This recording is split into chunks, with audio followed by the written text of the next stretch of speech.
ഒരു പൊട്ടക്കുളത്തിൽ ഒരു തവളയും ഒരു മത്സ്യവും താമസിക്കുന്നു. ഒരു ദിവസം ആ വെള്ളത്തിലേക്ക് ഒരു പുഴുവും അതിനറ്റത്തൊരു നൂലും കാണപ്പെട്ടു. മത്സ്യം പറഞ്ഞു, തവളെ, അതെൻ്റെ ഭക്ഷണമാണ്, ഞാനത് കഴിക്കാൻ പോവുകയാണ്. അപ്പോൾ തവള പറഞ്ഞു, നീ ഒരിക്കലും ആ ഭക്ഷണത്തിൽ കടിക്കരുത്.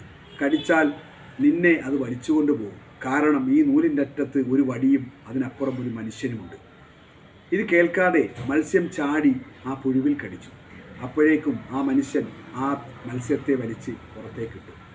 പുറത്ത് കരയിലെത്തിയപ്പോഴാണ് മത്സ്യത്തിന് ബോധ്യമായത് തവള പറഞ്ഞതായിരുന്നു ശരി, ഇത് ഞാൻ ചതിയിൽപ്പെട്ടതാണ്, എൻ്റെ ജീവൻ ഇവിടെ അവസാനിക്കുകയാണ്.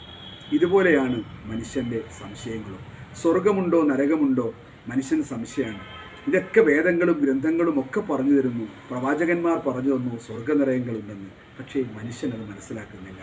അങ്ങ് മരണശേഷമാണ് ഇത് മനസ്സിലാക്കാൻ പോകുന്നത്.